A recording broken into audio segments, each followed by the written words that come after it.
Hi friends, welcome back to another episode of Generation Tech. My name is Alan, and today we're going to do something a bit different.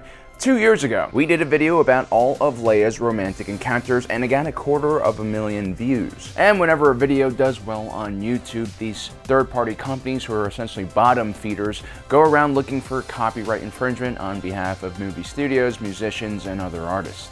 Once they find something worth challenging, they'll claim all monetization on our video on behalf of them, and also collect a small fee for themselves. This is how they make their money. We really hate these and based on principle, we will take down any video that they ever flag and then just re-upload it without the copyrighted material. In this case, we had a clip of Luke hooking up with Leia, and we wanted to spice up the scene with a 5-second song clip from Lady in Red. Even though it was just 5 seconds out of an 8-minute video, we were still wrong. This is copyright infringement, but based on principle, we're not letting these guys make any money off of our hard work because, again, we hate them. We also wanted to add one other romantic encounter to this video that's kind of new thanks to the novel Bloodlines. So, take it away, Alan from the past. Hi friends, welcome back to another episode of Generation Tech. My name is Alan. Now, when us Star Wars fans hear the word princess, we don't necessarily think of Diana or Grace Kelly or even Snow White and Cinderella. We think about Leia, Princess of Alderaan, daughter of Anakin Skywalker, rebel freedom fighter, New Republic politician, and general of the Resistance. If you place all their achievements and abilities side by side, the other princesses really ain't got nothing on Leia. I mean, she could even use the Force, and naturally a woman of her beauty attracted suitors on a daily basis. And so, before Han Solo finally sealed the deal, she had more than her fair share of romantic encounters. Today, we're gonna go through all of them, canon and legend. Before the scoundrel was the almost too perfect Keir Domadi. Keir served alongside Leia as representatives for Alderaan in the Apprentice Legislature in 3 BBY, which was sort of like a model UN but more on a galactic scale. Keir was a history buff who was fascinated with the Clone Wars period. He loved attending Clone Wars reenactments as a scuba trooper. He was also quite an outdoorsman, having studied primitive cultures. And because nothing is more romantic and erotic than coming up with new hyperspace lane regulations and balancing the galactic budget, the two fell in love. Leia would go on to let Keir know about her parents' involvement with the rebellion, but he disapproved because it went against the Alderaanian tradition of pacifism. Keir was afraid that any violent action taken by the rebellion would have devastating consequences for his home planet. So he began collecting information about the rebellion with the intent on handing it over to the ISB. Keir secretly followed Leia during one of her missions to warn a rebel base that the Empire had found out about their location. Little did he know the rebels were preparing to blow up the orbital station that served as their base, and he was caught in the shockwave of the explosion.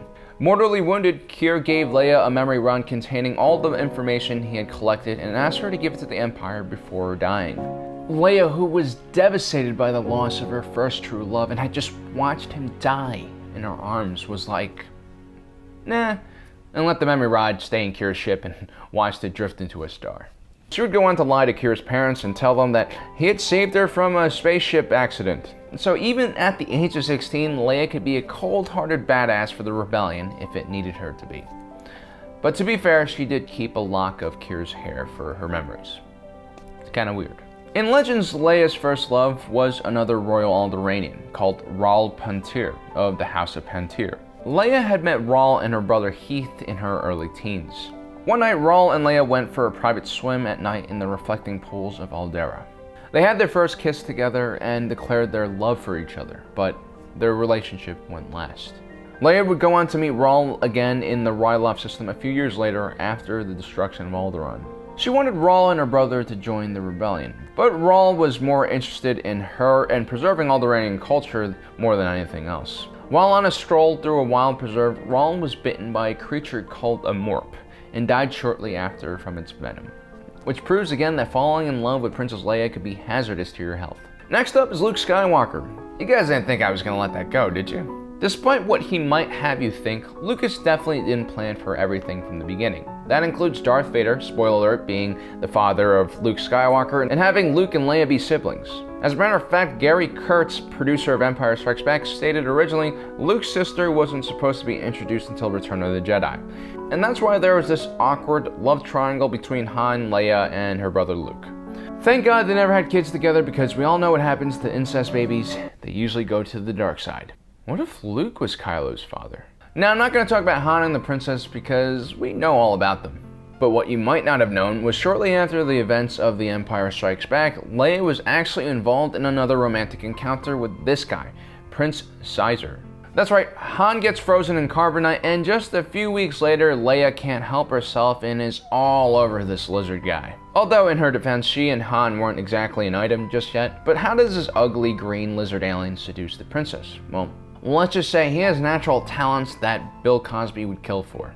You see, Prince Caesar was a Falleen, and he had glands which secreted pheromones which made other species attracted to him. On a mission to find out why there was a bounty on her brother, Leia met Prince Caesar and fell under his spell. Luckily, Chewie came in and snapped her out of it, which allowed the princess to knee Caesar in the nutsack. Unfortunately, the damage had already been done by that time. Leia had already swapped saliva with Lizard Man over here, and she had salmonella. Luckily though, this really rapey incident is now considered legends. 8 years after the Battle of Yavin, Leia led a delegation to the planet of Hapes to negotiate an alliance between the New Republic and the Hapes Consortium. Prince Isildur, heir of the throne, saw Leia, fell in love, and proposed to her. Although she was initially shocked by the proposal, Leia took it seriously because 1, she was attracted to Prince Isildur, and 2, this would strengthen ties between the New Republic and the Hapes Consortium.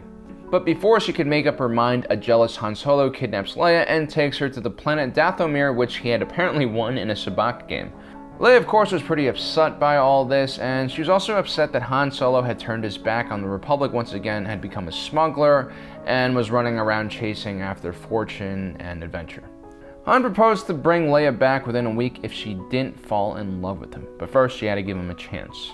Their romantic adventure together starts out great, after a warlord shoots the Millennium Falcon out of the sky. Then a band of Night Sisters try to steal their ship to get off planet, and meanwhile overhead, a small war starts between the Hape Consortium and one of the local warlords. Also, Luke and Isildur arrive on the planet to rescue Leia, and Isildur offers to trade Han a Nova-class battlecruiser, a 400-meter-long behemoth capital ship, for Leia, which surprisingly he refuses. Somehow, after all this craziness, Leia still decides to marry Han.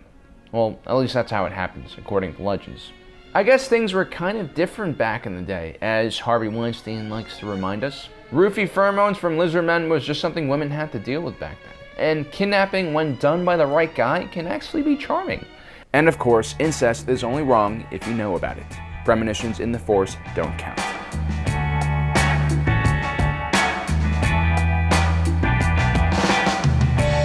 Now that I think about it, most if not all of Leia's romantic encounters are extremely messed up, end with people dying, and involve illegal criminal behavior. Which leads me to this piece of advice for all you single men out there. There's no such thing as trying too hard, and it's only illegal if she reports you. No, I'm just kidding. That's terrible advice. Please do not look at any of these guys as examples of how you should interact with women, because 1, you will fail, and 2, you will probably go to jail. There's a good chance of that. Wow, Alan, from the past, that is a messed up joke, and I disown you completely for saying that 2 years ago. As a matter of fact, I now consider you a part of an alternate timeline. But it was pretty funny. Anyway, there is one more kind of love interest that Leia gets involved in later on in life. This was around the time when Ben Solo was still training with Luke at the Jedi Temple, and before the old space wizard started creeping on him when he was sleeping.